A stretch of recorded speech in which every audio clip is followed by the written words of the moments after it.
Okay. Let me see if this gives me an option.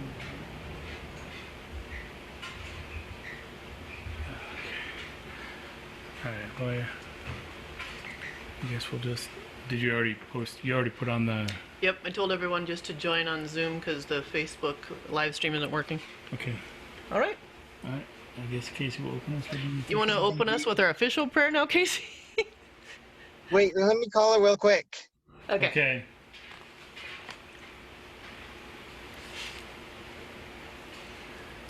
We got the rain here now. Moving up. Oh, yeah. I have to water the garden. Because I don't know if there's...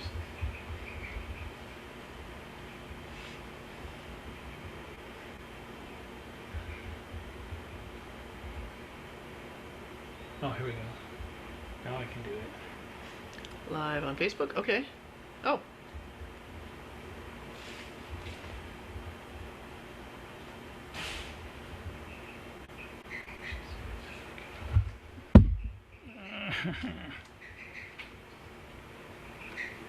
Okay, are we set? I think he figured out how to stream directly to Facebook. Well, I might... Once, since I started the video, I think I might be able to stream it. So let me just see if we can...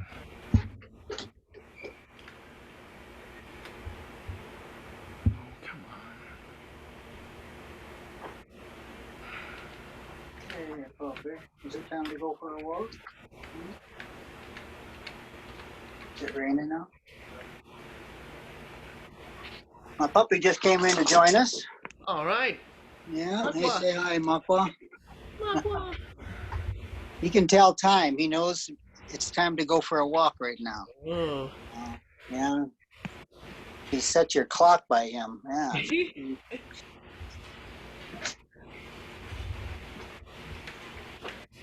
All right. Where are we at? Good Medicine Way. It looks like we are sharing it to Good Medicine Way, and it should be. It's preparing. It's about 20%. Oh, there we go. Looks like it's dumping us on.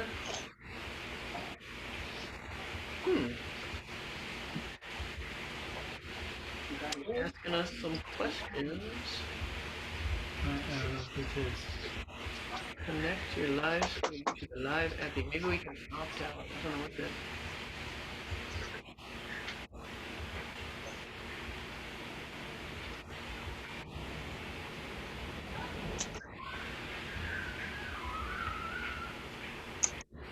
Yes. I'm back. You can, yeah, I'm recording it now. Okay, I'll stop then.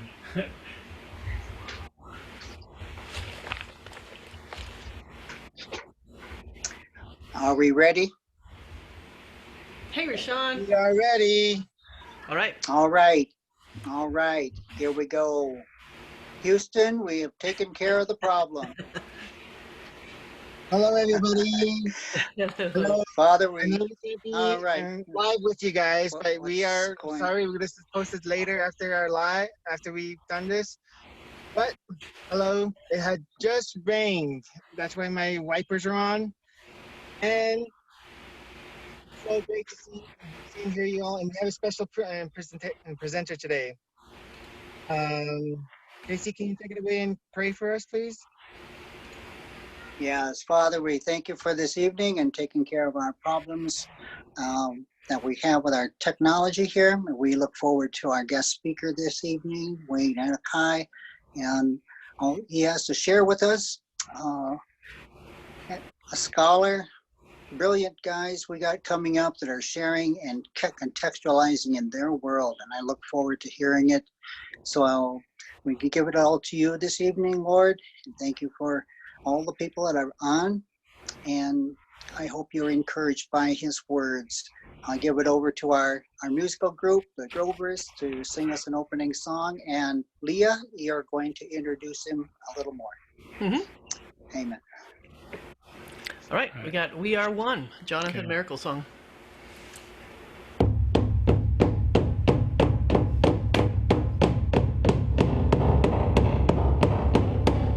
Your way, your guy away. Your way, your guy away. Your way, yo, guy away. Your way, yo, guy away. Your way, yo, guy away. Oh, hey, your way, oh, hey, guy away.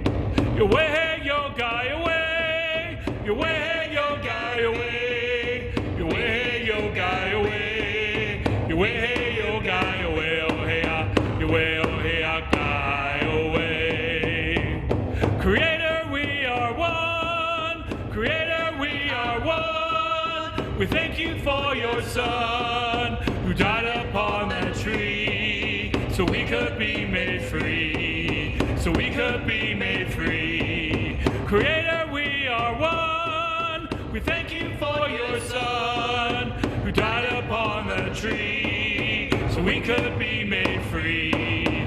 So we could be made free. Your way, yo, guy away. Your way, yo, guy away. Your way, yo, guy away. Your way, yo, guy away. Your way, yo, guy away. Oh, hey, your way, oh, hey, guy away.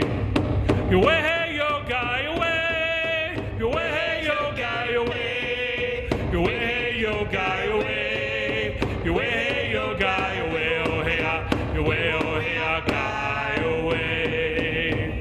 For you we beat this drum. For you we beat this drum. For you we sing this song. We dance this dance for you.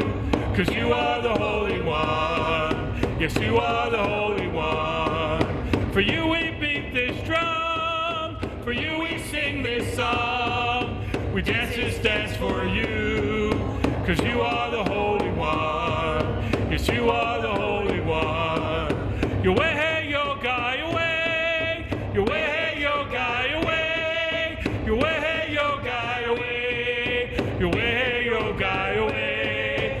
Your way, hey, yo, guy away. Oh, hey, your way, oh, hey, guy away. Your way, hey, yo, guy away. Your way, hey, yo, guy away. Your way, hey, yo, guy away. Your way, hey, yo, guy away. Oh, hey, your way, oh, hey, guy away. Creator, we are one.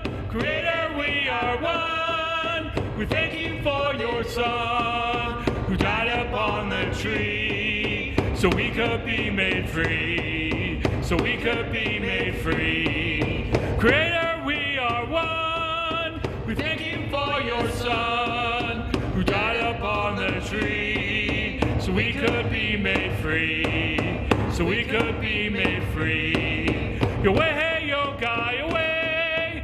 Your way, hey, yo, guy away. Your way, hey, yo, guy away. Your way, hey, yo, guy away. Your way, hey, yo, guy away. Oh, hey, your way, oh, hey, guy away. Your way, hey, yo, guy away. Your way, hey, yo, guy away. Your way, hey, yo, guy away. Your way, hey, yo, guy away. Oh, hey, your way, oh, hey, guy away. For you we beat this drum. For you we beat this drum. For you we sing this song. We dance this dance for you. 'Cause you are the Holy One. Yes, you are the Holy One. For you we beat this drum. For you we sing this song. We dance this dance for you. 'Cause you are the Holy One. Yes, you are the Holy One.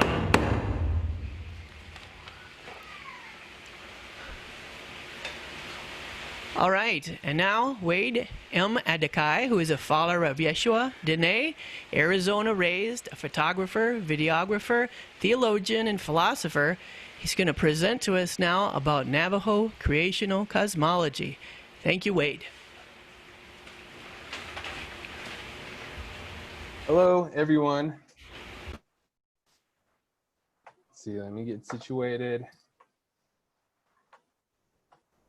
Are we all good?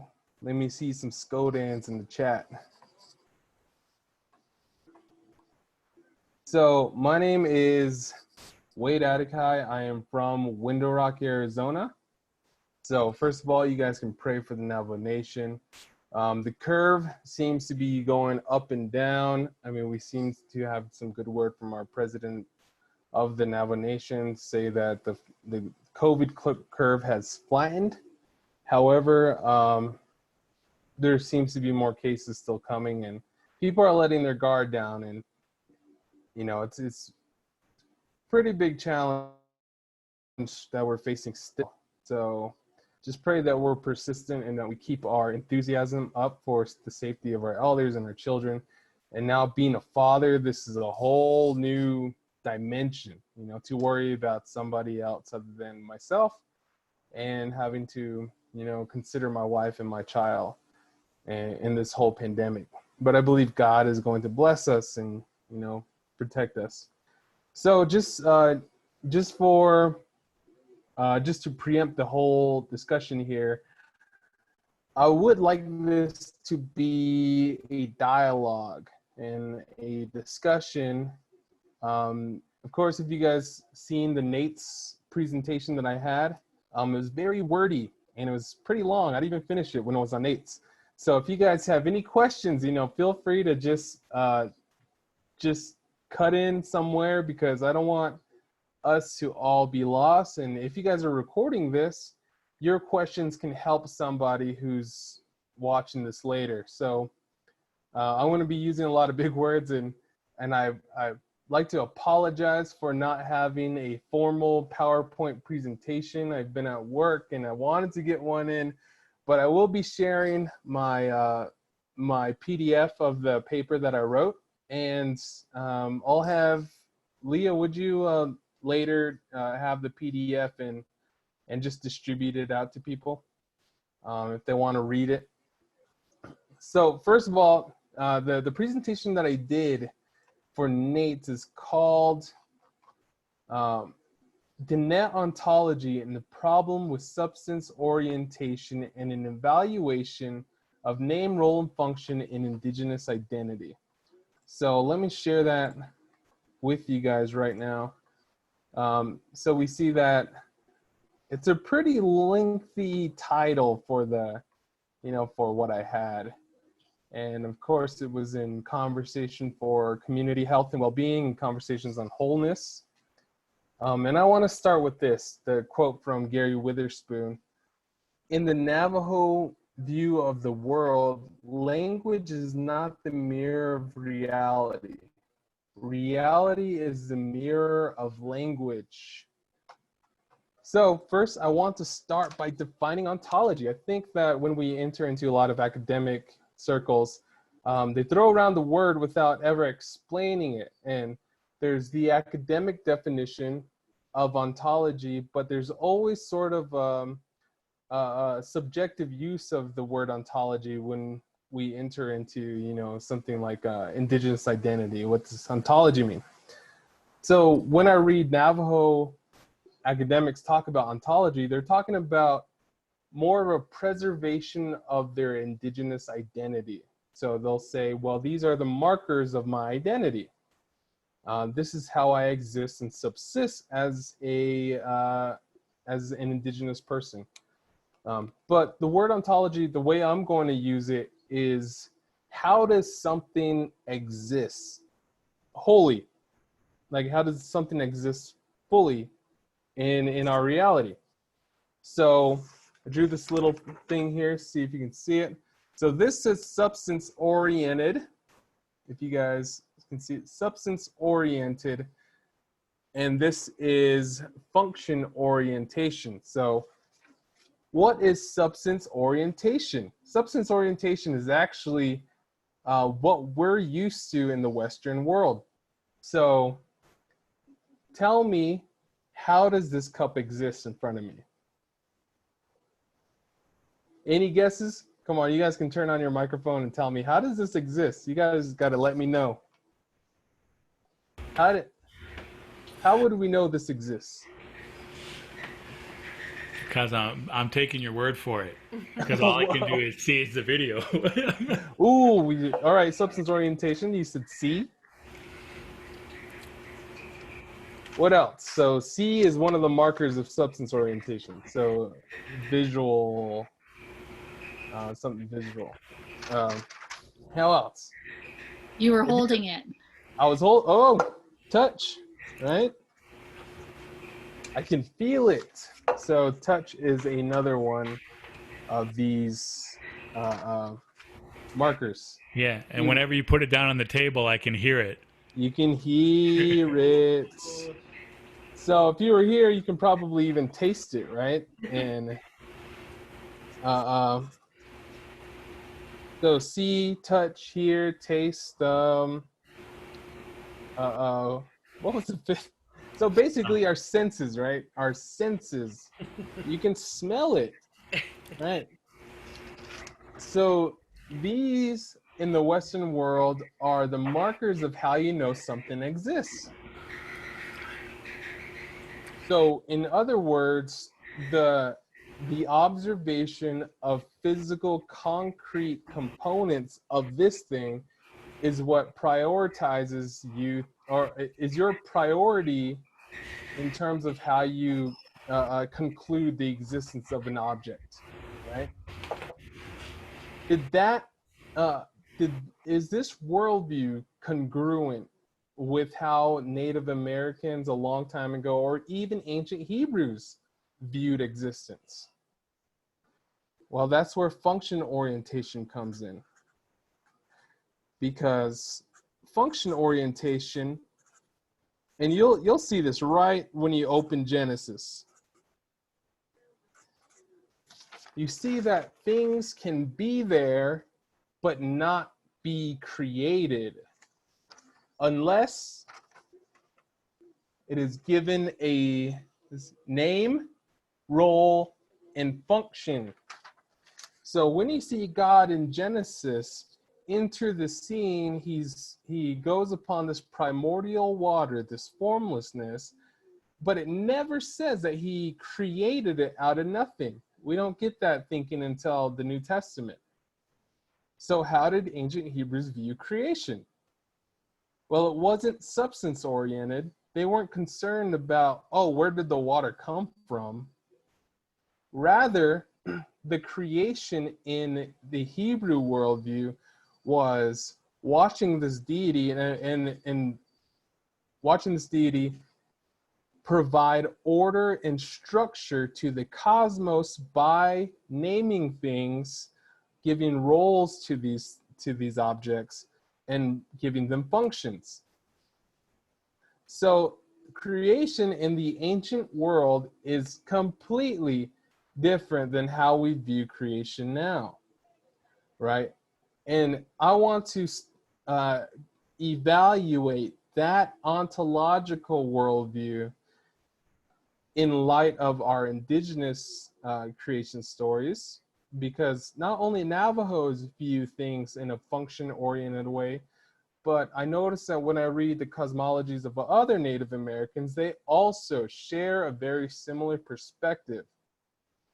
And we're going to see that the Western worldview philosophically cannot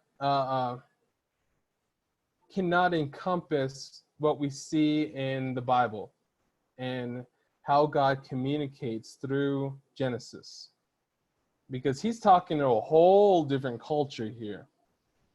And where do we fit in though, right? So ultimately what I want to do is have an ancient Navajo have a discussion and a dialogue with an ancient Hebrew. And I want to get that feeling through this presentation.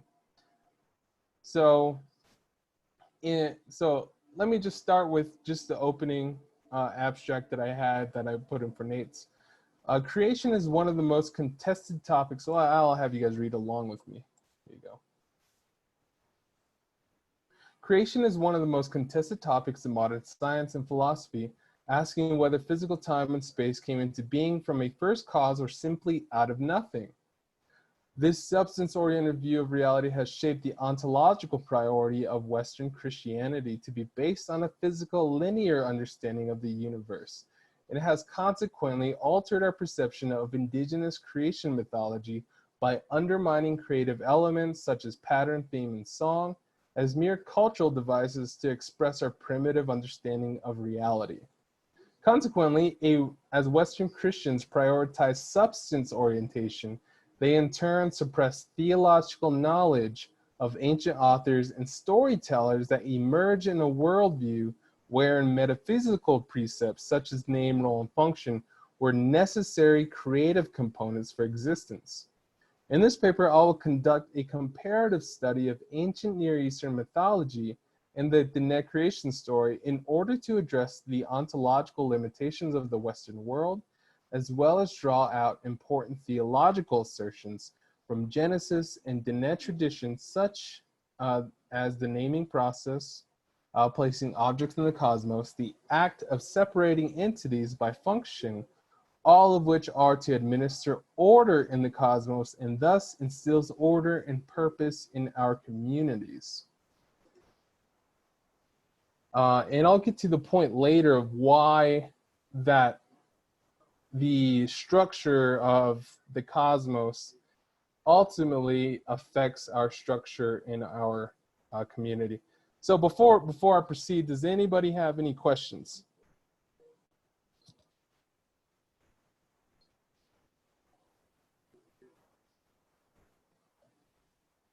Okay, all right, we're all good. Feel free to go to the Zoom or the Zoom group chat if you guys don't want to be intrusive by just kind of audibly saying something, but you can ask questions here and I'll read it and segue into it during my talk. So the first portion of what I want to talk about, of course, I just discussed it with you, so we don't got to go in depth. But the substance orientation, function orientation are terms borrowed from John Walton's book, Ancient Near Eastern Thought in the Old Testament. So this really been a very, very, how would I say it, influential in the way I think. And when I went to college, I had really great professors who really just really drilled this into my brain of, you know, just taking off the shackles of the Western world for a moment and just seeing what the Hebrews were up, you know, what they're up to. So there's a few things I do want to read from this, and I'll start from the ontological commitments of modern scientific disciplines. So ontological commitments of modern scientific disciplines like physics and cosmology are entirely reliant on empirical data of observable information. Adherents to scientific empiricism believe that logic connects to verification, though observation or experimentation leads to knowledge.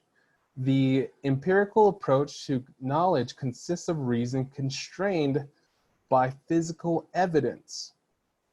More recently, Christian sects like Young Earth creationism has utilized scientific methods to reconcile the written scripture with the predominant substance-oriented view, even to the extent of arguing over the physical duration of the universe, whether it be 10,000 years or sequential 6-day period.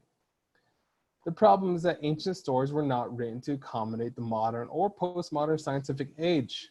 Rather, the intended audience had a vast understanding of the metaphysical components that preceded physical existence.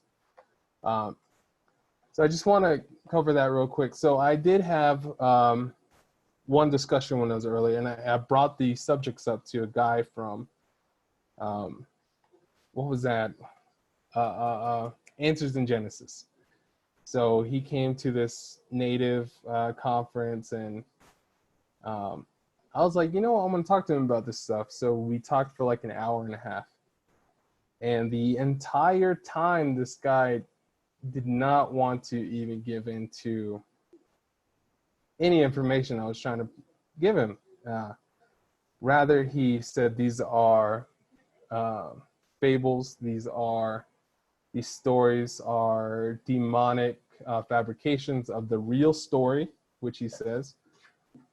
And I found that really interesting because in the same talk, he would talk about dinosaurs using Native American mythology to support the fact that dinosaurs existed with, with mankind alongside, and the existence of giants. And it's like, on one hand, they're willing to use our stories to support their worldview, and on the other hand, they don't want to give any credit to the stories that we're trying to tell them.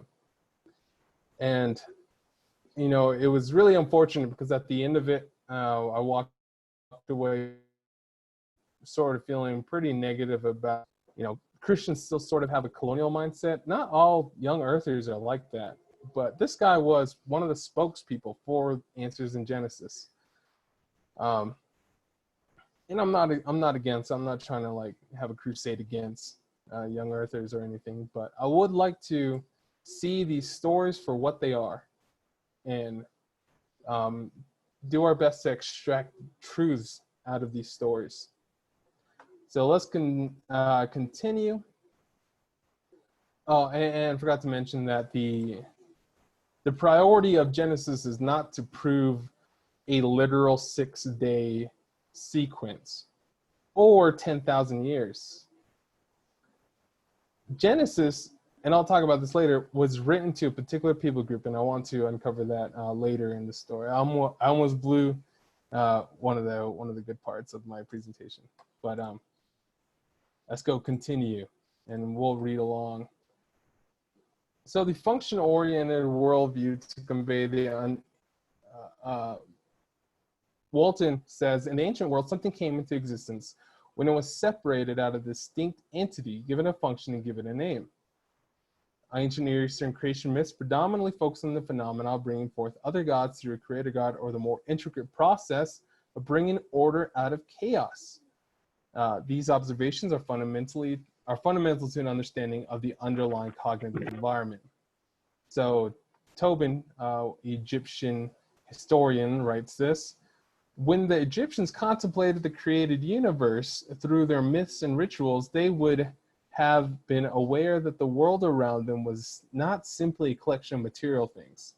The universe was for them an awesome system of living divine beings. Egyptian creation myth emphasized the fact that there was order and continuity in all things, and thus gave the optimistic assurance that the natural, social, and political order would remain stable and secure. The ancient cultures in this case were less interested in that which was physical than in that which was metaphysical, what lies beyond physical reality. So when I was going through college and reading, this, and trying to put myself in this kind of ancient perspective, along with all that, I started reading our own creation stories, and I started to find certain things, certain clues to how they viewed creation as well. And I started to find some really interesting stuff. So this is probably the first one I found, which really kind of blew my mind. So in the Navajo worldview, there are similar function-oriented markers that constitute an orderly existence of celestial objects, animals, locations, and holy beings. Consider the following accounts. Now, first man, worried about the state of things on the Earth's surface world, he decided to make a sweat house. When it was finished, first man and first woman covered the door with blankets and went in. First man opened his medicine bundle and took the perfect spirit forms out of the wrappers of white shell, turquoise, abalone, and jet. Everything in this world shall have an inner form, he said. The sun and moon shall have an inner form, mountain woman and water woman too. Then he made more inner forms. He placed them beside the other on the sheets of dawn, evening, twilight, sunlight, and darkness he had spread out. He said, these shall be called white shell boy, turquoise boy, abalone boy, and jet boy. These shall be the rock, crystal, mirage, pollen, corn beetle boys. These shall be called dewy body and dewy leaves. Thus he made them by naming them. That really was profound to me when I first read it. He made them by naming them. Well, here's another one. So the creation of the horse, there was first in need of adequate transportation of the first Earth surface people, which was followed by an assembly of holy people, ceremonial songs in unwounded buckskin, and use of sacred beads and stones. And this is what I found. So while the songs had been sung, the dawn broke all around, they say. On the horses' side, they kicked the covering off themselves. They began to get up, and as the singing was finished, they stood up. These turquoise horse and white shell horse, they called to each other. On this side, the abalone shell horse and the black jewel horse, they called to each other. Thus, horses were created, and the naming process took place. In Navajo creation, everything is created with a role in mind, a function, and brought into a state of relationality by the process of naming. If this is so, then I will contend that Navajo ontology, also function-oriented, thereby sufficient to interact with and draw out theological information from ancient Near Eastern creation myths, such as the Genesis account. So,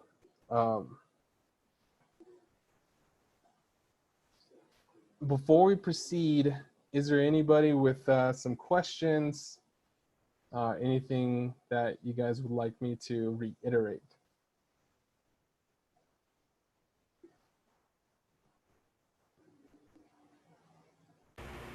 I think I would just be jumping ahead, so I'll let you present it as you have it, because I'm sure that any questions I have you're probably getting to. So if you don't get to them, then I'll bring them up later. Okay. All right. I'll proceed then.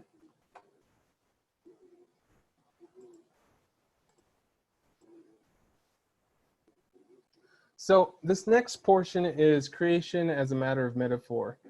And so I'll just skip this one. Basically, that these ancient authors and these ancient storytellers were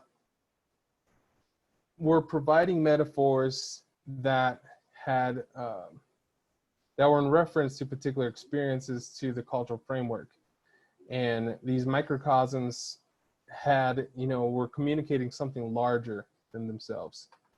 So one in particular is chaos and order. This is a pattern, a common prototypical pattern that you'll see in a lot of these ancient Near Eastern frameworks. So I'll skip to what John Walton has to say about this. So John Walton, in his Ancient Near Eastern Creation, asserts to create something, to bring it into existence, would mean to give it a function and a role within an ordered cosmos. Creation, in this case, will be evaluated by DT to object correspondence, in which whether disorder is watery chaos, the product of supernatural beings or human behavior, the author allocates roles to a god or goddess to administer consistent order in the cosmos. So you're going to see that watery chaos is sort of used as the metaphor for these ancient cultures. So the widely recognized creation myth of Mesopotamia, the Enuma Elish, illustrates an intermingling of Apsu, fresh water, and Tiamat, salt water, in which represents primordial waters leading to the birth of 5 gods: Lamu, Lahumu, Ashner, and Kisharm, Anu, Ea, and Marduk. The pre-cosmic condition had no structure. It was characterized by fluidity, and the movement of the great gods repeatedly disturbed the rest of their parents. Apsu, representing fresh water, in this case, conspired against the other gods, but was overcome by A's magic spell. Tiamat, representing salt water, provoked the minor gods' assembly and an army to annihilate her offspring due to the death of her husband, but was stopped and killed by Marduk. Following the defeat, the opposition of structure, Marduk brought order to creation by first giving structure to Tiamat. He divided the monstrous shape and created marvels from it. He sliced her in half like a fish for drying. Half of her he put in the roof of the sky, drew a bolt across, and made a guard hold it. Her waters he arranged so that they could not escape. In other words, the creation in this ancient Near Eastern story, we see the hero Marduk slice this water being in half, and he separated them, right? And this is the start of ancient Near Eastern creation. So even though things pre-existed in a pre-cosmic state, they weren't necessarily within an ordered creation. So what does that have to do with what we're going to talk about? So let's go skip to how the Bible sees this. So the Bible, the pre-created condition characterized by watery chaos, is also the initial theme emphasized in the Hebrew scriptures, Genesis 1-2. First, consider the following passage in Genesis 1-3, in chapter 1. In the beginning, God created the heavens and the earth was without form and void, tohu wabohu. And the darkness was over the face of the deep. The spirit, ruah, of God was hovering over the face of the waters, and God said, "Let there be light." So the excerpt provided begins with an acknowledgement of God Elohim as the sole creator of both heavens and earth. Then immediately the author draws attention to the pre-cosmic condition of earth as formless and void, and the term used is tohu wabohu, literally meaning formlessness, confusion, unreality, emptiness, and chaos. Therefore, the text depicts an initial concern for functionality, in that the given objects presented do not attain a prior role or purpose, nor exhibit intelligibility. According to Deed Sumura, the term tohu seems to refer to a situation which lacks something abstract that should be there, such as worth, purpose, truth, profit, and integrity. Clearly, the author Genesis is employing the essential elements of ancient Near Eastern thought, that being an ordered cosmos, but furthermore, the way in which order is established is wholly unique to the Israelite people. Namely, structure wasn't inaugurated by society of gods, but rather achieved by one deity. The series of successful arrangements are indicated by the repetitive formula, "it is good." The marker and the measurement of these objects are in reference to the benefit of the created human being. John Walton comments, "The cosmos cannot be functional without the presence of people, because the functions are aimed at people." So let's just get right into it. So this is we're going to get into the Navajo stuff right now. And this section is called Creation and Relationship. So as name, role, and function in Diné creation. So let me get this last bit of water, because this is going to be pretty heavy.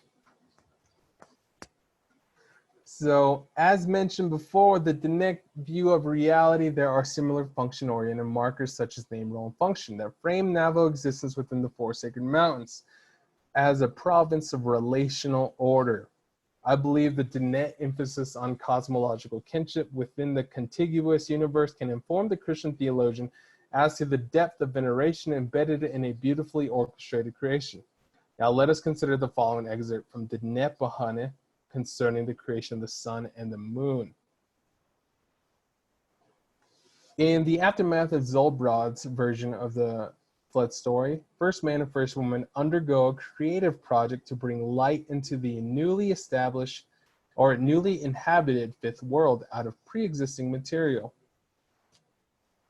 So I should explain something real quick. I know that a lot of you guys are pretty familiar with how the Diné cosmology works. We have four worlds, and these worlds are not progressive, but really they're expanding. You'll see that there's a lot of locations in the prior worlds that exist in this world. So these four worlds are progressing outwardly. And you see that it's a journey story. A lot of the Navajos would refer to a lot of these stories when they're talking about particular situations in the world. And in this case, the newly established fifth world that we got into, according to this story, they were preparing for human beings, Earth's surface people. So they needed to create a habitat that would preserve these new coming people. So let's go continue on.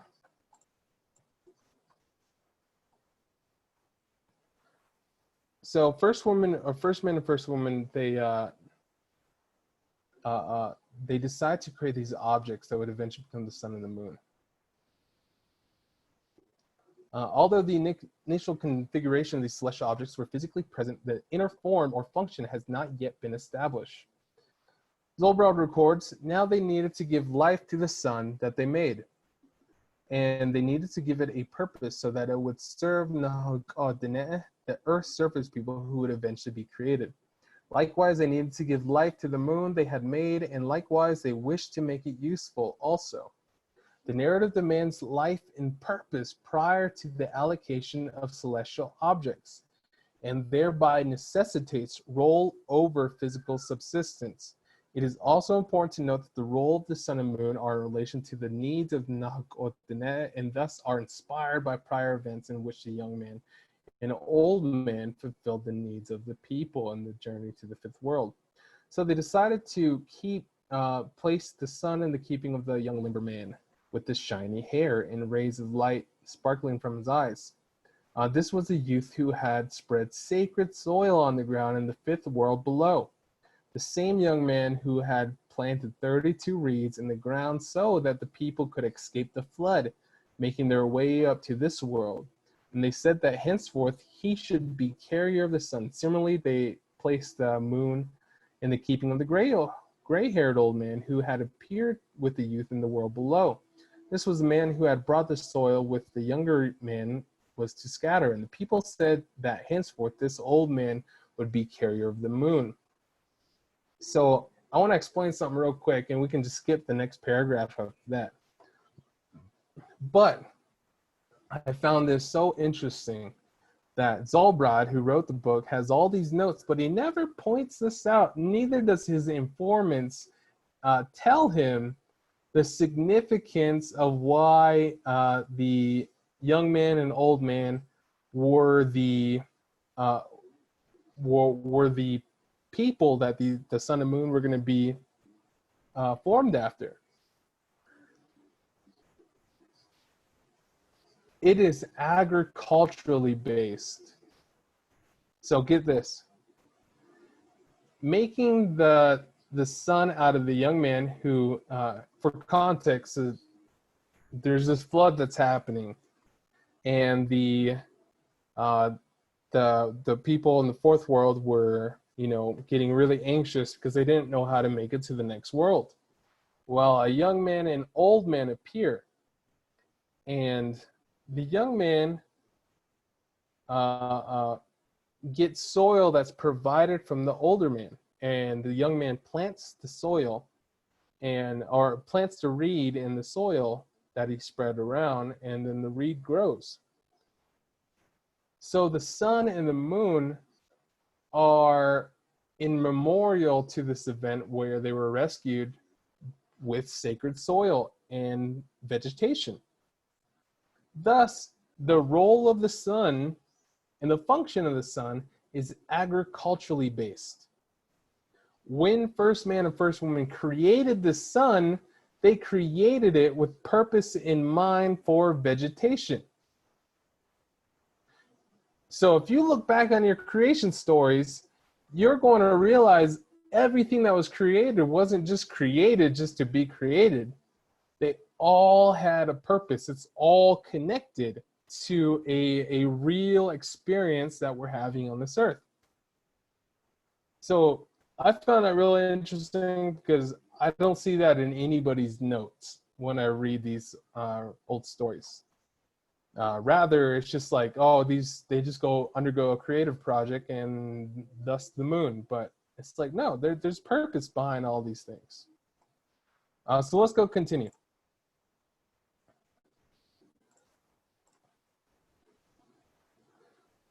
So although the purpose of the objects are formulated, the existence of objects are not yet complete.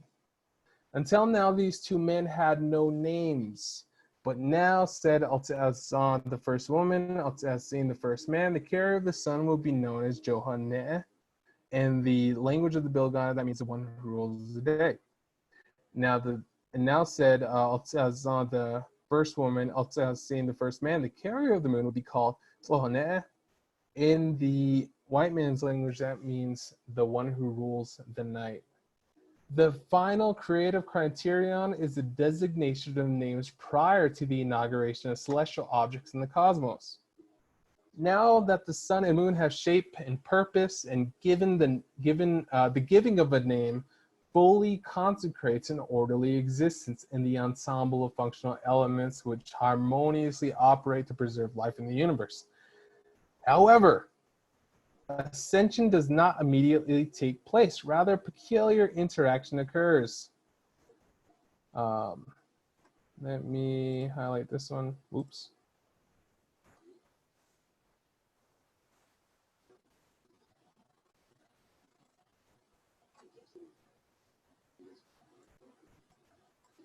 Okay.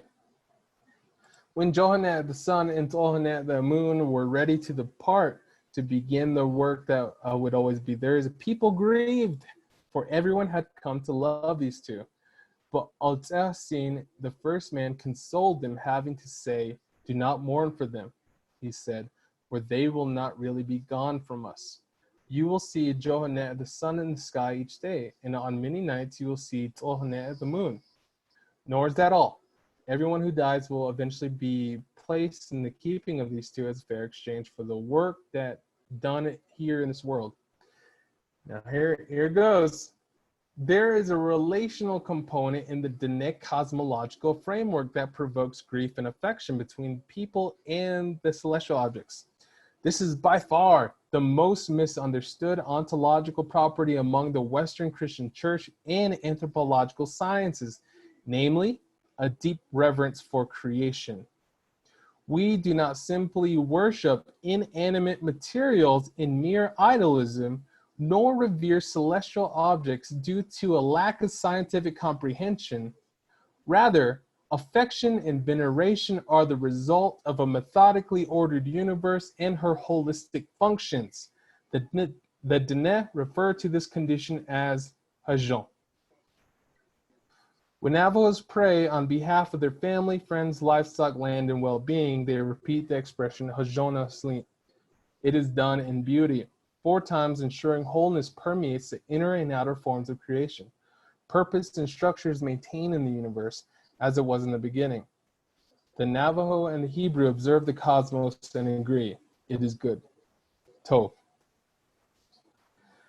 The Christian in this case should not be at all surprised that an ordered universe produces such deep affection. The God of the Bible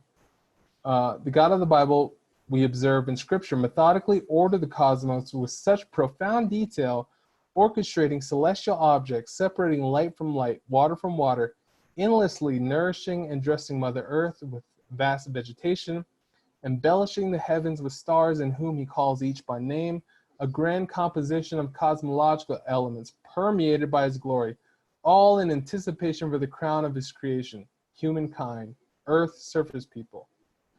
But the Navajo and the ancient Hebrew agree creative agency and relationality are interwoven in the foundations of existence. They would also agree there is a disruption in the harmony of all things. Primordial waters have overcome the ontological priorities of modern man. Selfishness, the monotony of life, covetousness, and theft have redefined purpose in creation, ultimately delving in a condition of chaos. To understand chaos and the Diné response to reestablish harmony, we must analyze another flood account and the sacred creative process thereof. So, that is part 1. Is there any questions? Because this next one's a little chunky too, so let's, if there's anything that you guys want me to reiterate before we go on. And forgive me for having such a huge presentation in the first place.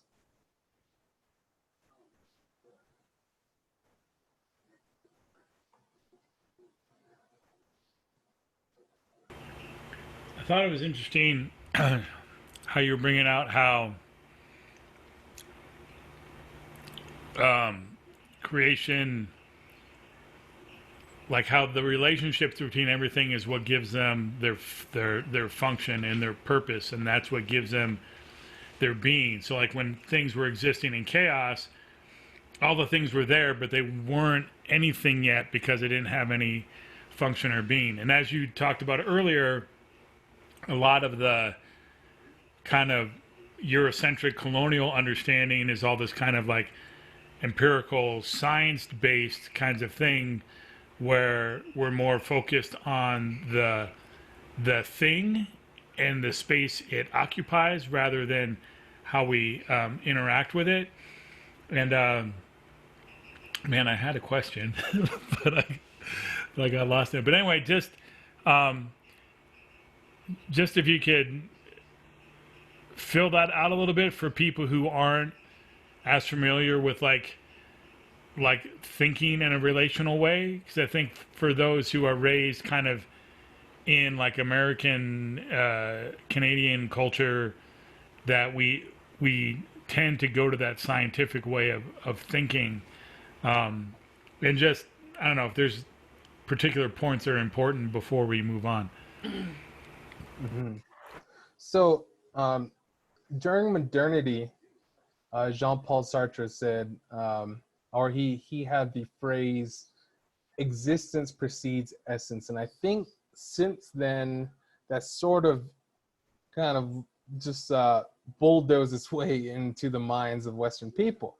So essentially him saying existence precedes essence is that the object is there before you give it any significance. In the indigenous world, it's the opposite. You give significance, and thus we have a created thing, right? So this really changes everything for how we view and decolonize our mind. And I'm going to step on a little bit of a sensitive subject here. And I would like some dialogue between either this discussion here or in your own private discussions. So here goes. Forgive me if I don't word it right. But when we talk about function orientation in our communities, and we take something such as the term two-spirit, in the Western world, they already have a lot of titles for these, for genders, right? The LGBTQ, which is great. I have a lot of friends who are part of those communities. But when we're going to talk about genders within our indigenous identity, then we can't have the same arguments, almost in a sense. Because when we talk about two-spirit in a function-oriented manner, the priority of two-spirit is not their sexual preference, but it's their role and function within their community. That's the priority. And it's not a biological discussion either, or a psychological one. It starts with the role and function, your obligation to your community on how we survive. So when we hear the term two-spirit, originally this individual will have two functions, two roles. And it really kind of manifested itself when I was talking to one of the LGBTQ Navajos that I met in Shiprock.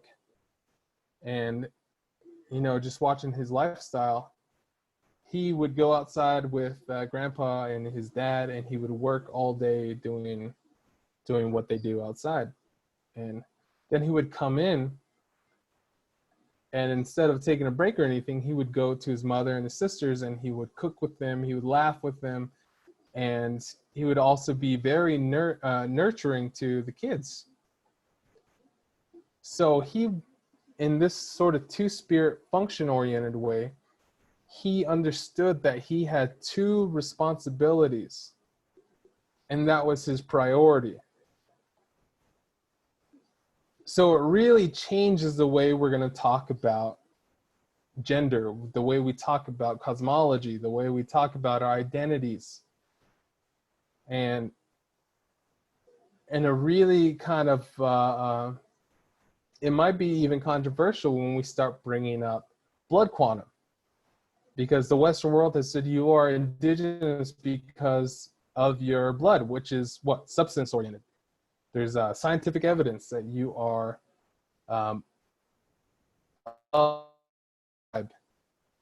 whereas in the native world, someone can be near full-blooded, and sometimes we won't even consider them Indian, you know? Because their contribution to the community is what makes them Navajo, and what makes them part of the tribe, what makes them part of the community. You don't have the privilege, or, you know, you could have a foot in the door by, you know, having blood, Navajo blood, or even half, or, you know, 3/4 or whatnot. But it really has to do with your participation in the holistic community in where your identity is established. So any thoughts, any observations on what I just said? Anybody have their brains going? And, you know, like I said, this is just the gender topic and gender discussion is a little bit heavy, and I'm doing my best to be sensitive about that.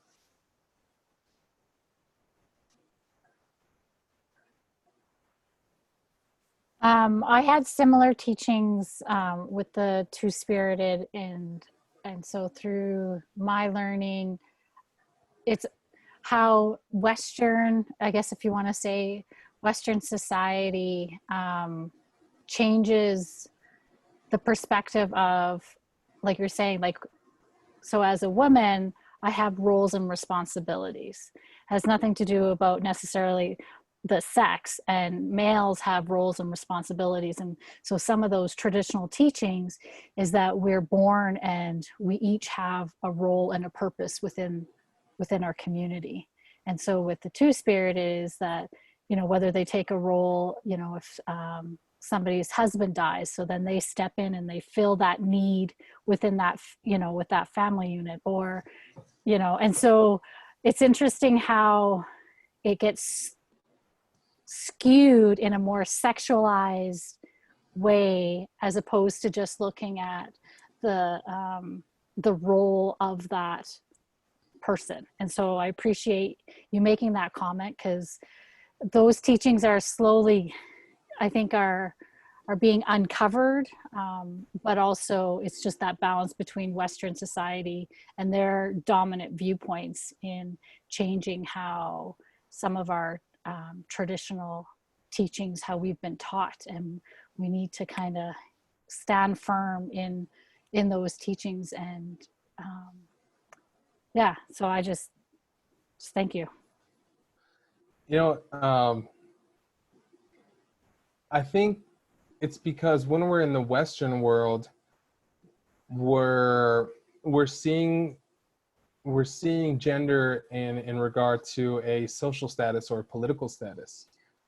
So if you were to start talking about roles and responsibilities for females, then I even had a liberal a group of people come out to film some of the students, and they were associated with a local organization. And the woman was talking to me, and she says, it's really sexist what you guys do with the ceremony that you guys do for the girls, you know, the kinalda. And, you know, she should be able to make her own decisions and all this. And I had to tell her that you're seeing this as if it was cementing their social and political status way below men. Whereas in our stories, females are typically in charge of all the decision making, right? And in our stories, female and male are not political or social statuses. They are cosmological beings. in an ordered universe. Their significance, and if you read our Navajo creation story, the relationship, the harmonious relationship in the human community is what this whole universe is predicated on. If we do not have a good relationship within first man or woman and men, and with the middle genders, then they say that the sky will fall apart. The whole universe will cease to be. That's how important we are. So, and we look at the biblical creation story, all of creation was meant for Adam and Eve to house God's greatest creation, which was human beings. So, it's, we got us as indigenous, we gotta stand our ground and say, we're not gonna be pushed around by people who prioritize science or, and not to say that we demonize any of it. Science has brought wonderful things. I mean, but to prioritize that as a worldview, I think is where this whole nation and sort of the globe now is falling apart because of it. So anybody else want to chime in? And I know it's 7:30 already. We've been at this for an hour and a half. And I would want consent if you guys want me to go part 2.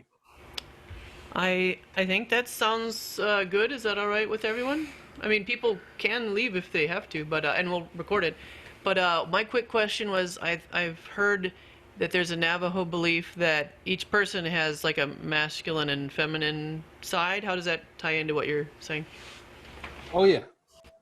I don't know how to explain that because I hear that in passing a lot, but you'll see in the stories that the tension that you'll see throughout all of our creation story is this misunderstanding and reconciliation over and over between male and female. There's a very prominent understanding that if this doesn't go well, then nothing does. As far as us having the what they say, the male and the female male and all those references, I think we would have to I would have to take a deeper look into it. There is a colleague of mine who's part of the LGBTQ community here that written a whole paper, and he's preparing his dissertation for it. Maybe we can have another discussion about that, but I think it's a very important. As far as that, you guys ready for part 2? All right, let me get some water. Would it be bad if I take a bathroom break real quick? No, feel Okay. free. Yeah. Okay, all right. Be back Great. here in a minute. All right.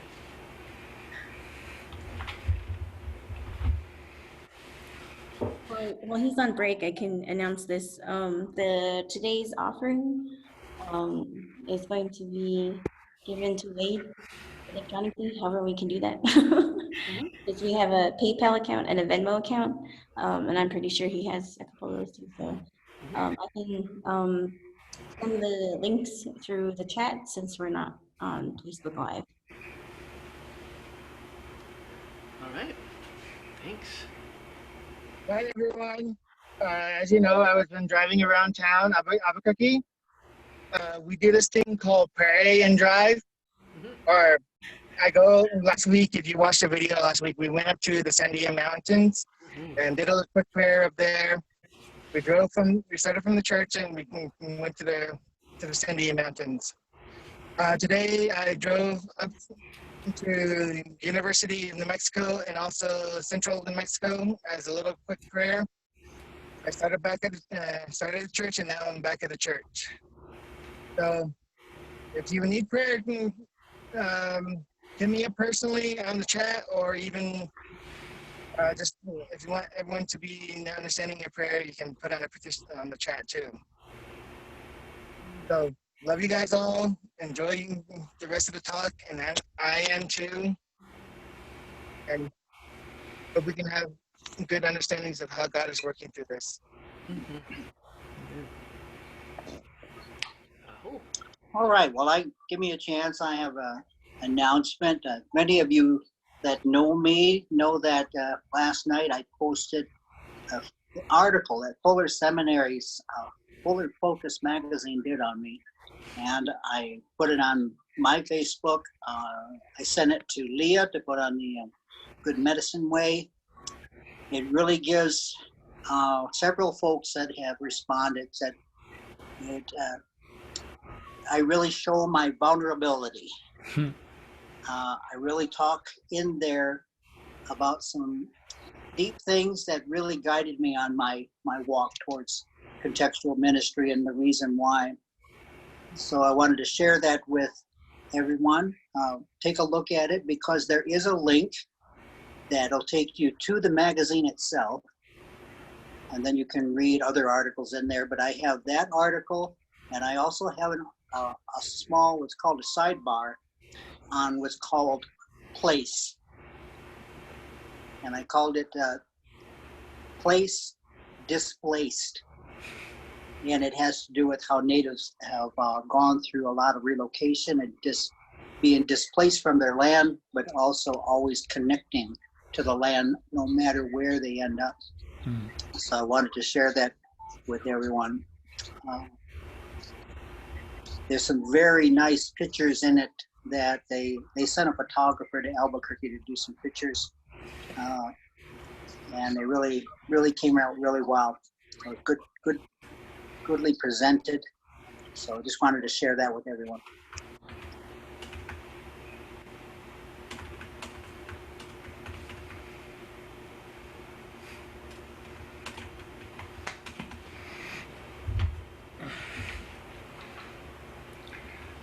One thing I thought about, Wade, when you were talking was a lot of the misunderstandings of it. I mean, the two big things that come to my mind is, one, just the whole kind of empirical way of looking at things. But I think also within that,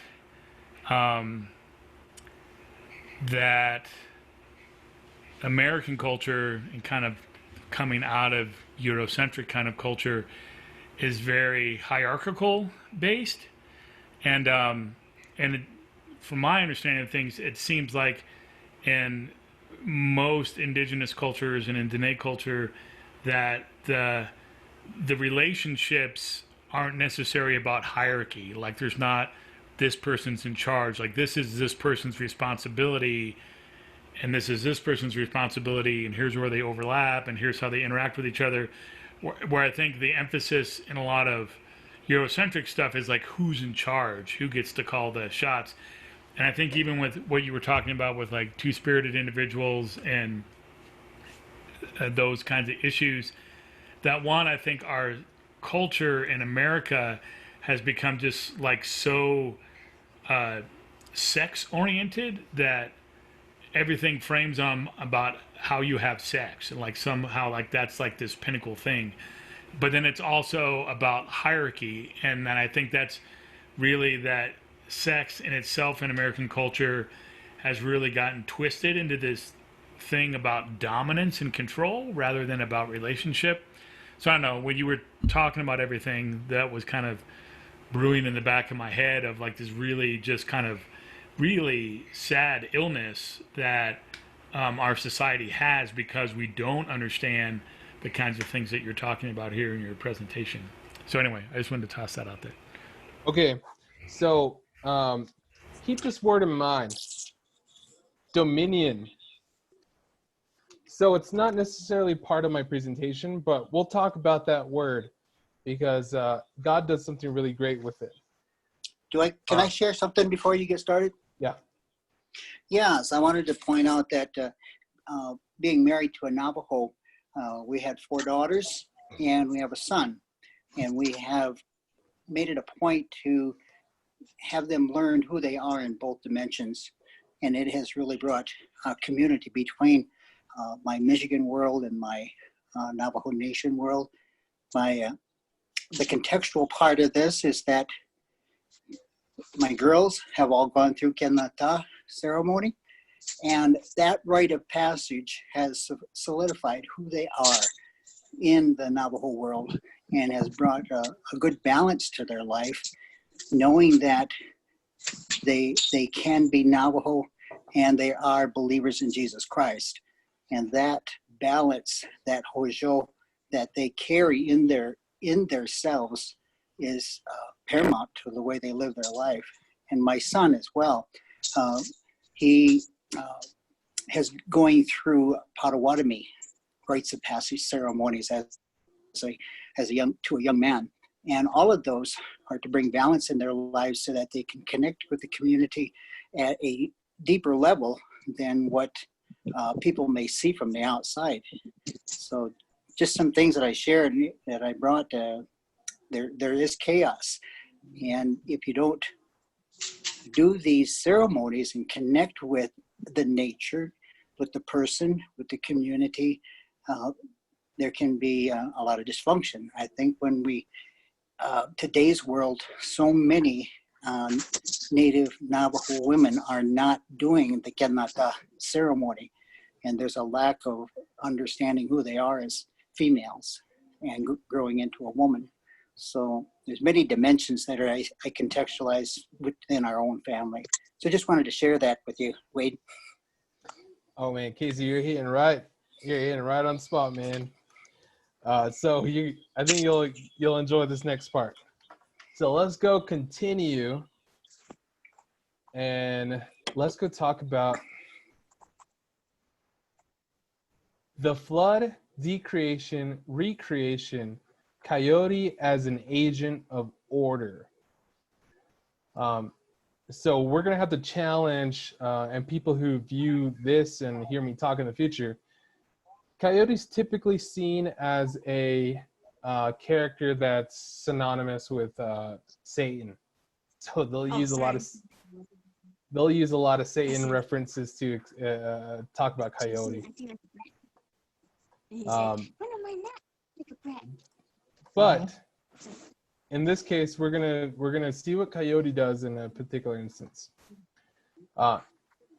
So let's go share this. Okay. So there's oh, that's why he shared his screen. It's been like that for a while. Oh, you have to change your view. You can do that. Heather, we can hear you.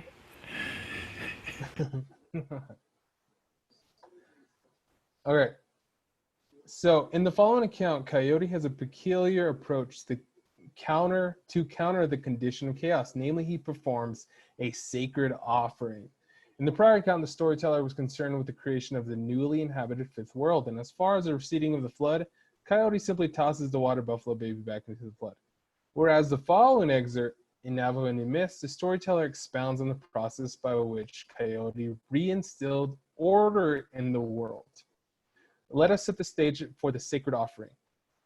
First woman was troubled by the monotony of life, having suffered the loss of her maidens and the great separation of the sexes. Unfulfilled, she requested Sashke, first angry, coyote, to acquire 2 children from the water buffalo, which he did. A great flood followed the abduction, sending first man and all the inhabitants to plant a great male reed to reach the next world. Once the next world was reached, man inquired with water buffalo, asking why she had sent the flood. Coyote reveals the stolen children and proceeds to imbue order. The turquoise boys took a basket, filled it with turquoise. On top of the turquoise, he placed the blue pollen, Tedadine, with the blue flower, and the yellow pollen from the corn. On top of that, he placed the pollen of the water flag, Tedadine. So it's a different type of pollen. Again, on top of these placed a crystal, which is river pollen. This basket he gave to the coyote, who put it between the horns of the water buffalo. The coyote said with this sacred offering, he would give back the male child. He said that the male child would be known as Black Cloud or Male Rain, and that he would bring thunder and lightning. The female child he would keep. she would be known as the blue, yellow, and white clouds, or female rain. She would be the gentle rain that would moisten the earth and help them to live. So he kept the female child and he placed the male child on the sacred basket between the horns of the water buffalo, and the water buffalo disappeared in the waters with her. So again, we're seeing the pattern. Name, role, and function. And again, this also has to do with agriculture. So Coyote names these babies. He gives them new roles and functions. Male rain, it names one Black Cloud, which is male rain, brings thunder and lightning.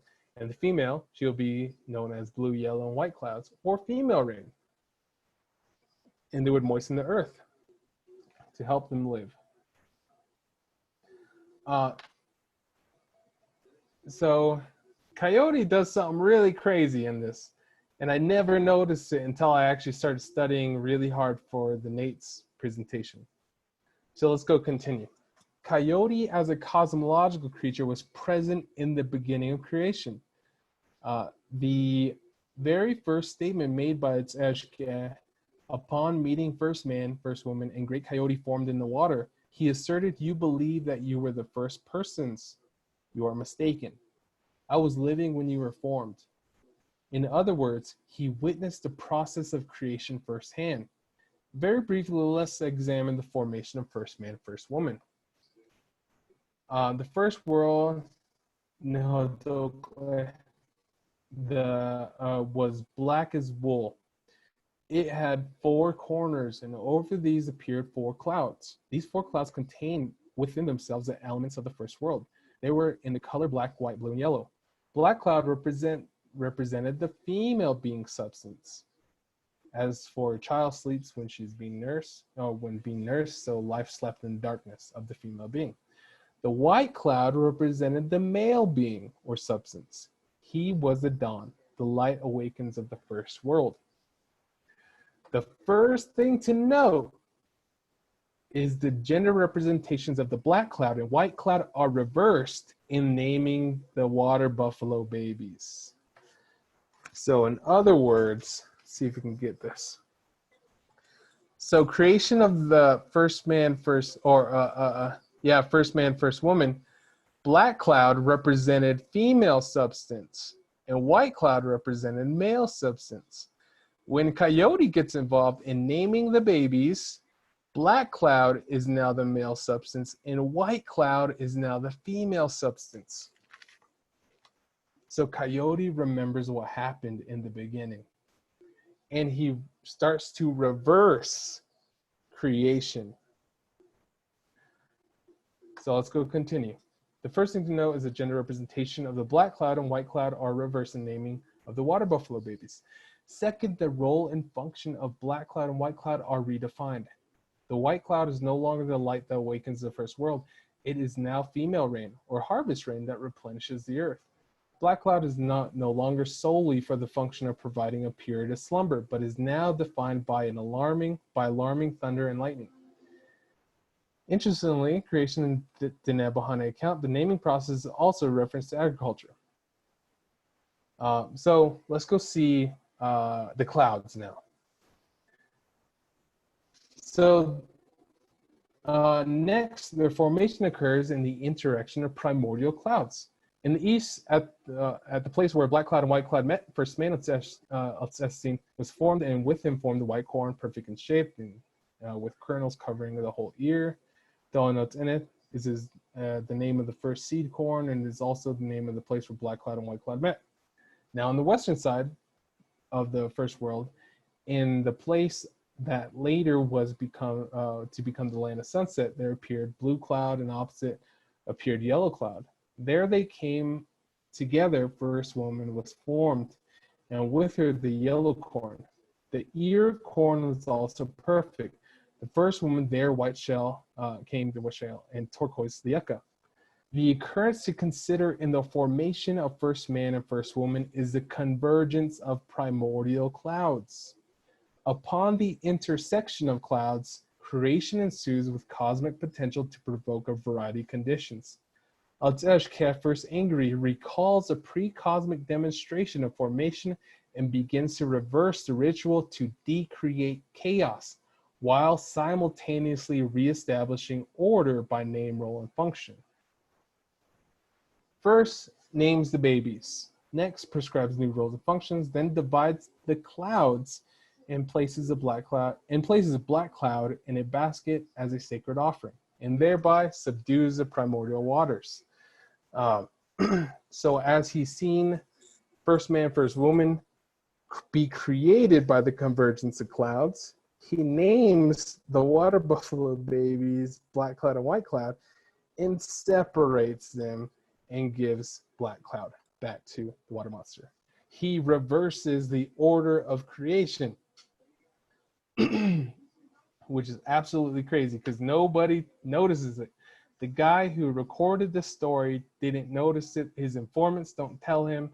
This is probably the first time it's ever being said, other than me saying it at the Nate's program. So in this paper, we briefly observed the ancient Near Eastern watery theme, chaos, and separation as an act of order thereof. We see the author Genesis utilize this theme of throughout the account primordial waters and formlessness, separating waters from all water as cosmic structure. God sending a flood on disorderly earth. God remembers Noah and the animals and subsides the flood waters. Both accounts are followed with the covenant and functions to Adam and Noah to fill the earth and multiply. The question is, why is it important for the author to incorporate these themes into the creation account? The answer, he simply remembers. Moses, in his infancy, was a target of extermination. Moses, fearing a potential uprising, or Pharaoh, fearing a potential uprising, ordered every son that is born to the Hebrews, you shall cast into the Nile. His mother, no longer able to hide the child, put Moses in a basket and placed him among the reeds in a riverbank. Discovered and adopted by Pharaoh's daughter, he was given the name Moshe, for she drew him out of the water. He was raised immersed in Egyptian culture and education, all while overseeing the burdens of his people. Upon killing an Egyptian guard, Moses fled to Midian, wherein he served the 7 daughters of the priests of Midian. They assert, an Egyptian delivered us out of the hands of the shepherd, and even drew water for us and watered the flock. After 40 years, God heard the groans of his people and sent Moses back to Egypt with signs and wonders to free the slaves. Pharaoh refuses, and thereby God tells Moses and Aaron, take your staff and stretch your hand over the waters of Egypt, over the rivers, their canals and ponds, and all the pools of water, so they may become blood, and there shall be blood throughout all the land of Egypt, even in vessels of wood and in vessels of stone. Following the 10 plagues of Egypt, God led the people of Israel to the Red Sea. While the people were being pursued by Pharaoh, the Lord went before them by day as a pillar of cloud to lead them along the way, and night a pillar of fire to give them light. The clouds did not depart from the people. God told Moses, lift up your staff and stretch out your hand over the sea and divide it. So he did, allowing the people of Israel to pass through the dry land. Once more, God told Moses, stretch out your hand over the sea, that the waters may come back upon the Egyptians and upon their chariot and upon their horsemen. So in this case, both Coyote and Moses have something to teach us. Coyote urges us to remember the sacred offering, remember creation, study the process, practice creation when time has come to respond, that we may decreate chaos and reinstill order. Moses implores us to remember our name, remember our people, listen to our Creator, and allow God to establish His will through our faith and trust in Him, and thus lead us out of slavery. I find it compelling that the Navajo storyteller recounting the flood has in his or her cognitive framework to understand the biblical significance, sacredness of separating the primordial waters. I wonder what kind of discussion would have taken place between Hebrew and the Navajo. I wonder if they would agree. This surely is a sacred process.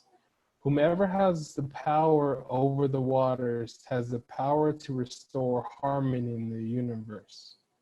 Perhaps there comes one who will restore Hajon forever. A sacred male child will be given as an offering, the firstborn of all creation, and the flood waters will subside.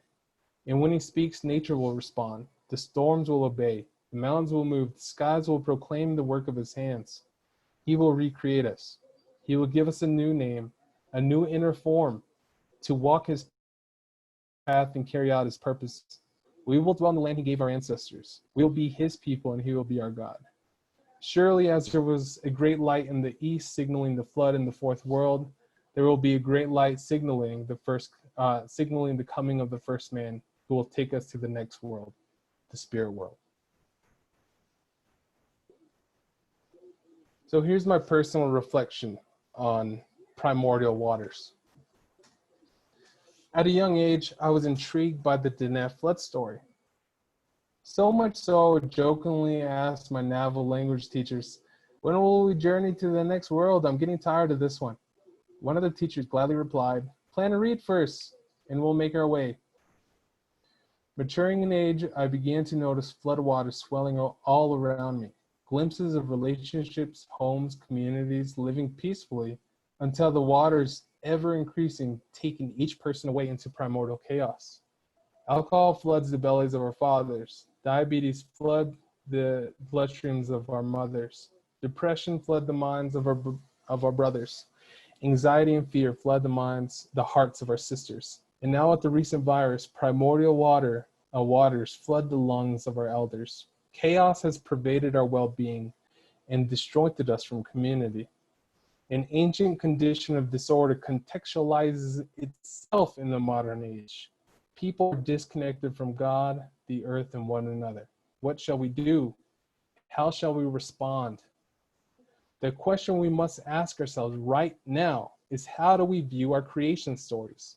Are these stories subconsciously suppressed as mere cultural devices that we resurface on occasion as tribal novelty?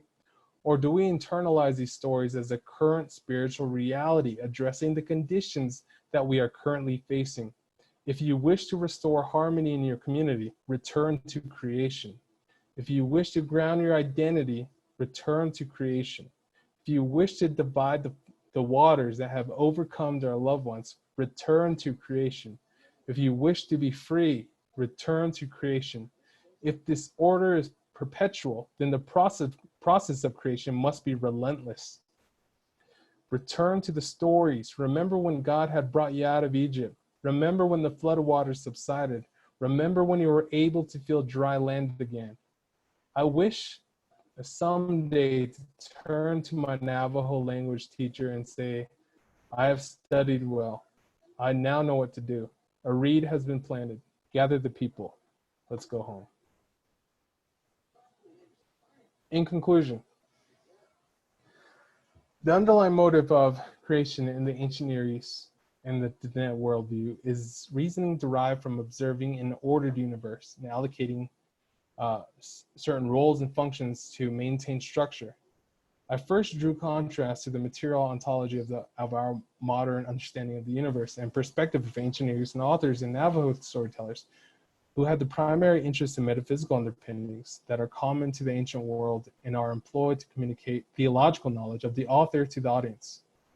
The varying myths were distinct in the significance of humanity, in that Navajo and Israelite cosmology was inaugurated in reference to human utility and preservation.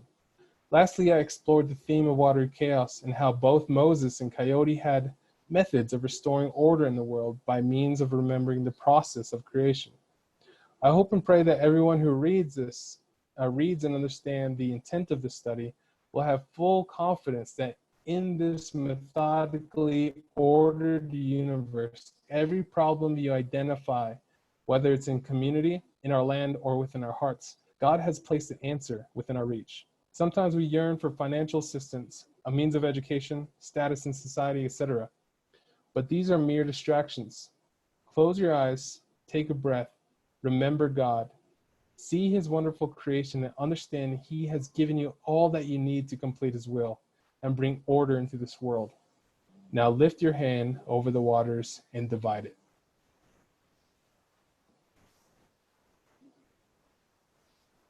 So there you go. Wow. Awesome. Any questions? He's clapping.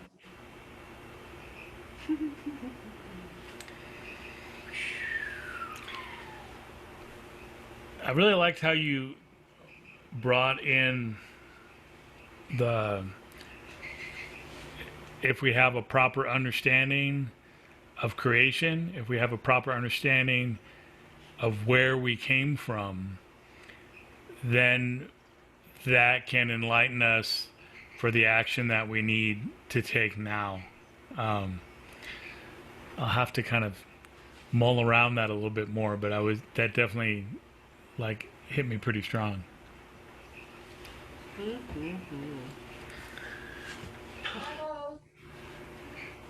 Anybody else? I'll do just a comment. What you said reminded me of what another follower of Jesus.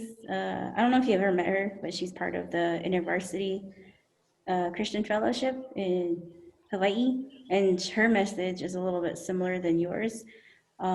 She is, I guess you could say she's advocating for creation, to understand and know, and like how people say creation is just as important as everything as current Christians believe is important. But and I think that we always say like, oh, they always forget that we're created, that they're something bigger than them, that they don't really truly understand. For Western people, in my sense, that's what I've gathered from her talk. So similar message, just in a little bit different way from her context in Hawaii. So I just want to throw that out there, that it really is something that I think we're being called to do at this point in time. Because I feel the same way too. I'm like, oh, I feel it too. I know it's the creator, it's the creation, it's crying out, it's calling out. We can hear it, but it's just I think it's the idea of doing something about it. That's what's making people pause or be like, huh, there's very little action. Well, before everything else. But I think, yeah, that's a really good message to keep telling people. So thank you.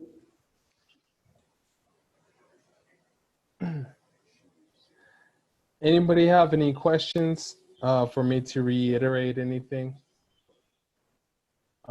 If anything, I would love for, who's ever listening to feel more equipped and to have,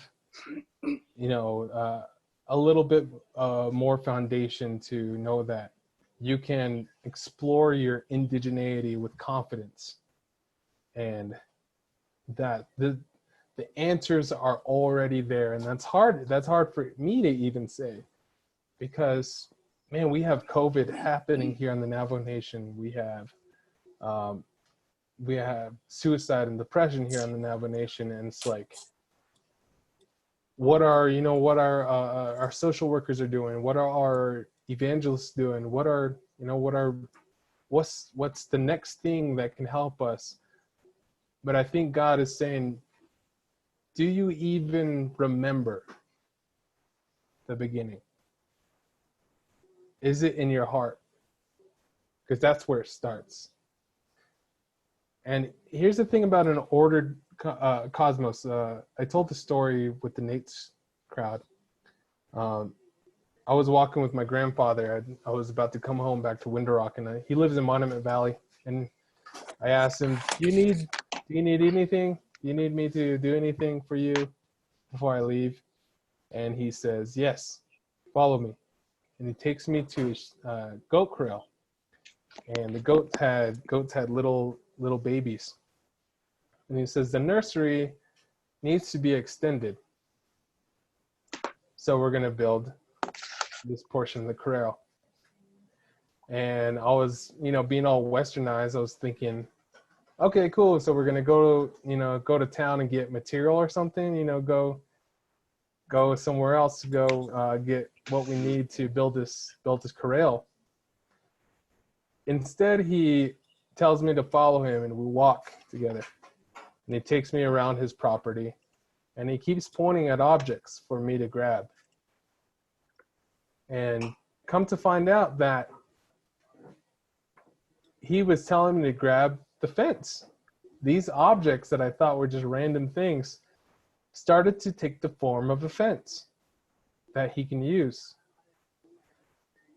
And then we build it, and all the materials that he told me to get was the exact material that he needed for the space that he wanted. So I started to think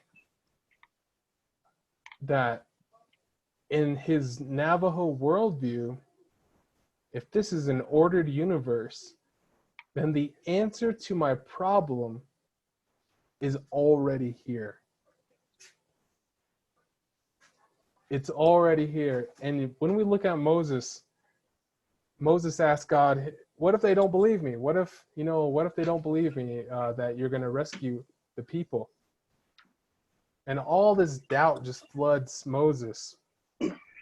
And God responds, is that a staff in your hand? And of course, we know the story that God used the staff of Moses as the tool to bring about all these miracles. It's just a regular old staff that Moses had. But God said, you already have the answer. It's in your hand. And I'm going to use it. So yeah. I got a question and comment. As with the theme of the NATE Symposium this year on community health and wellness and a conversation on wholeness, how do you see understanding the cosmology as a way for Native people to regain a wholeness, overcome trauma, and find a ojo within community life? How does knowing your talk fit into that theme? I think because the ontological tenets of reality is predicated on relationality. If we come to that understanding first, then that's where our framework begins. To understand Genesis for what it truly is, then I think that's when healing can begin. And as far as practicality on how we restore wholeness and Hajo in our communities, telling the stories. Simply telling the stories and having them remember. That's very good. I really enjoyed that, and I would like to see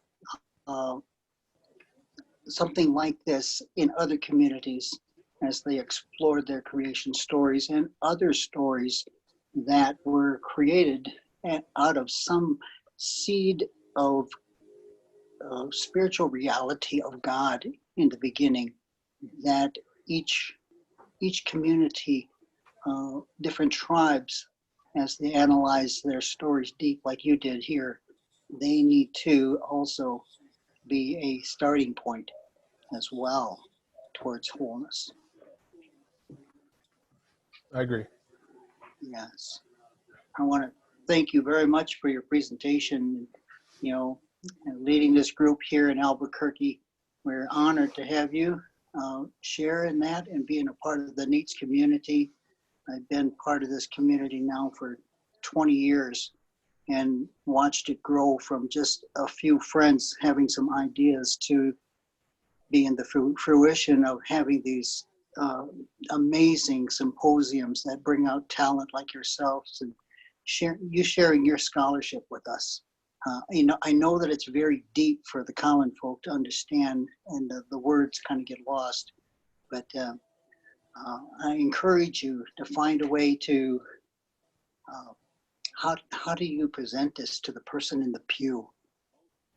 That's a big question. That's one reason I did my dissertation. That was pretty heady, but then I also wrote my Holy Smoke book as a way for the person in the pew, the common folk, to understand contextual way of thinking.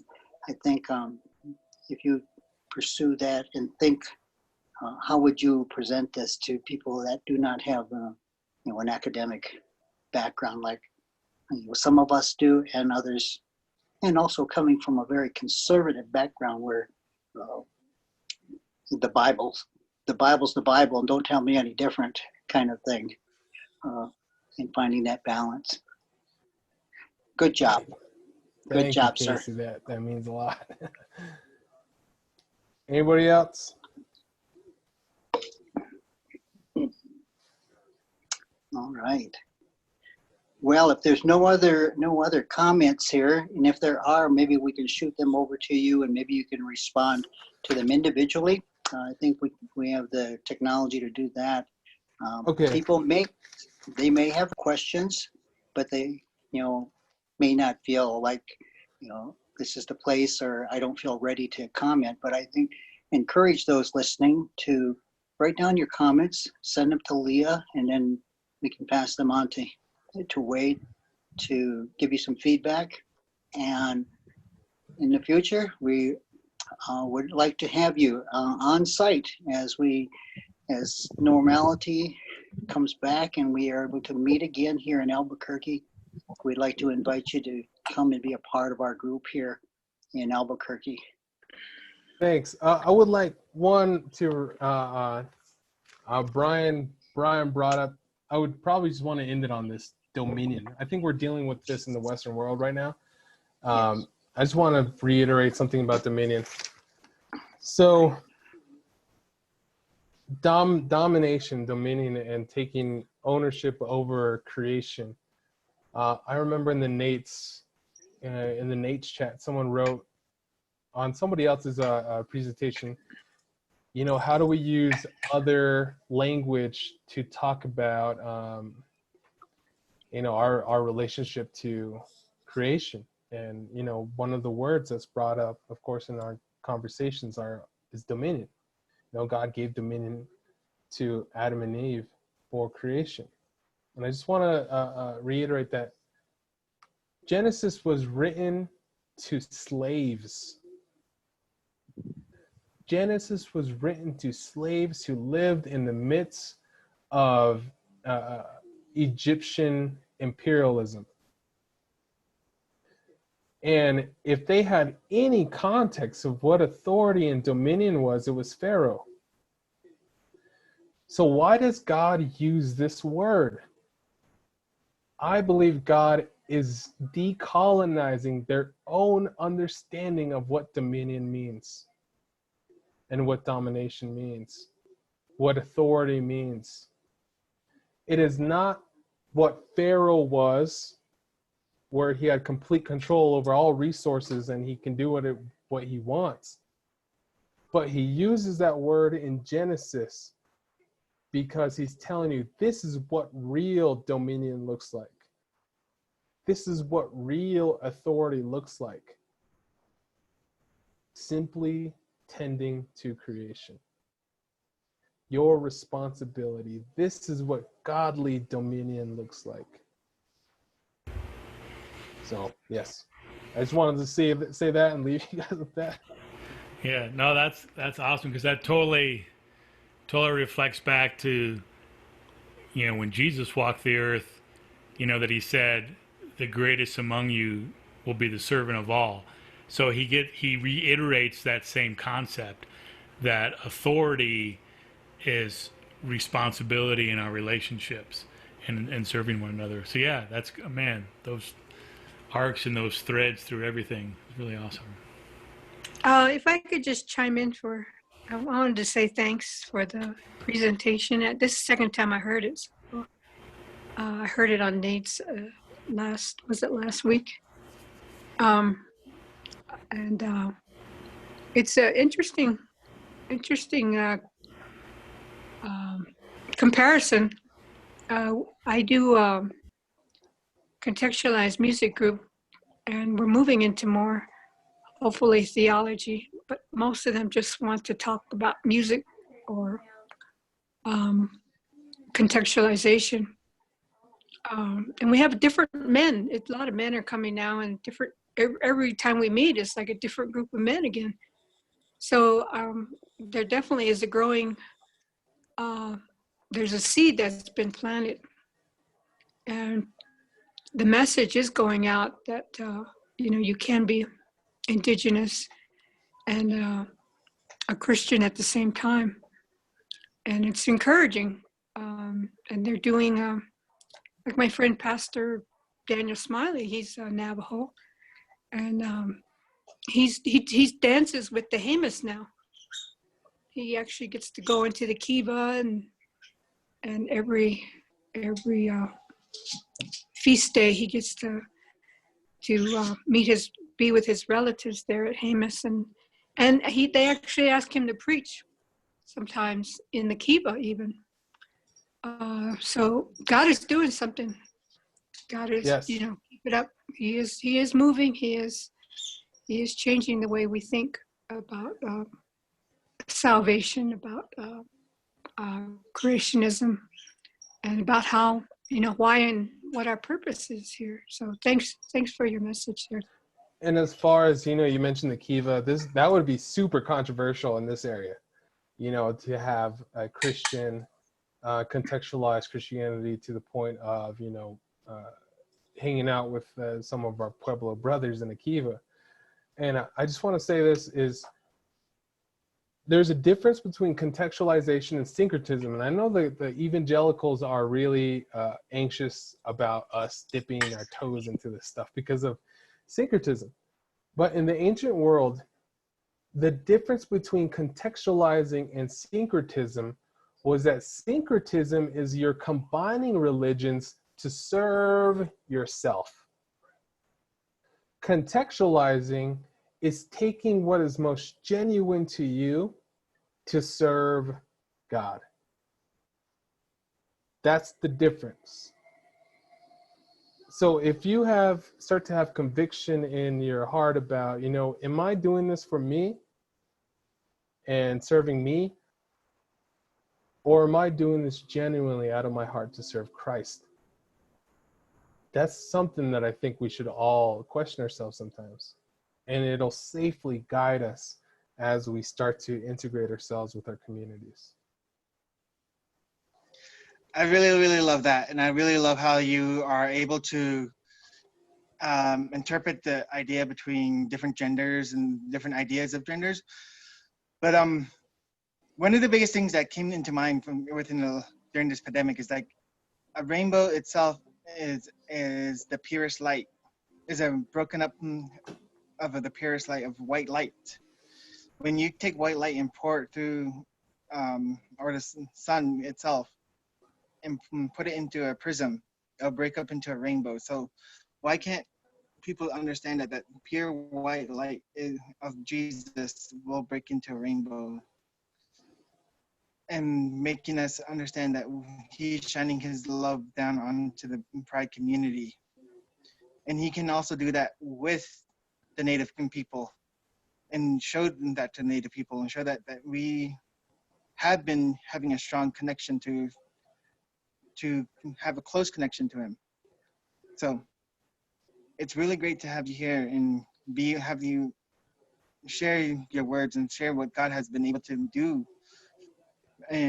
But right now, I feel like it's getting a little late. Would you agree, Heather? Yeah. And also, I have a very low battery, so I will be signing off. And when I sign off, the video will stop recording. Okay, thanks, guys. Someone else will be a host. So if you guys want to discuss more, so yeah, that's all. Thank you. Should we wrap it up with one final song? Let's do that. Let's wrap it up with one final song. And if you missed the final song, tell them the final song so they can be able to listen to it in spirit. Kanarunkwa. Classic. All right, is everybody good with that? Okay.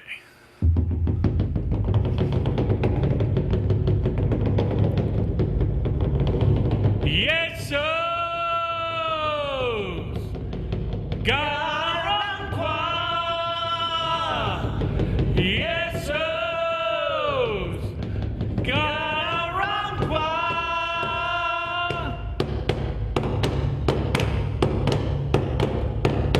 Yes, sir. Garanqua.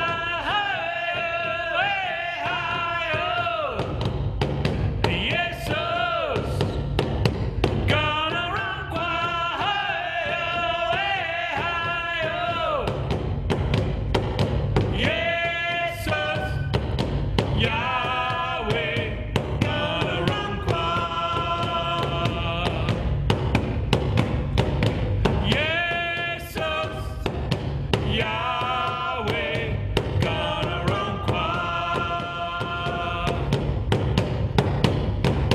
Jesus is good medicine.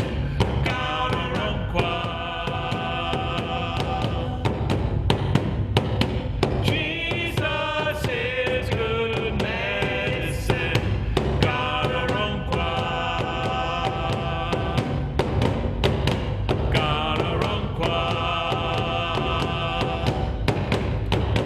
Yes, sir.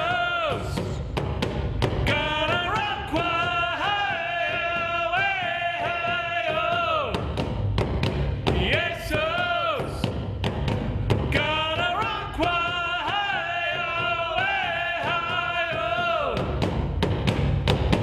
Yes, sir. Yahweh,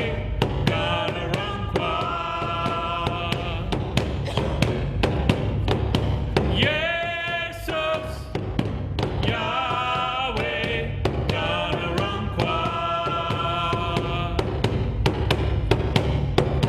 Jesus is good medicine.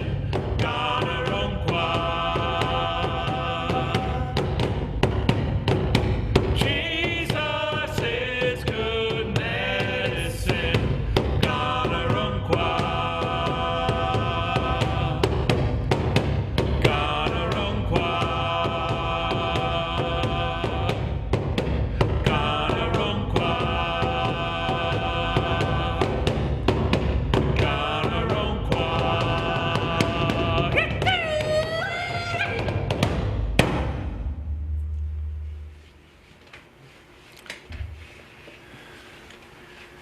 All right. Wade, can I give you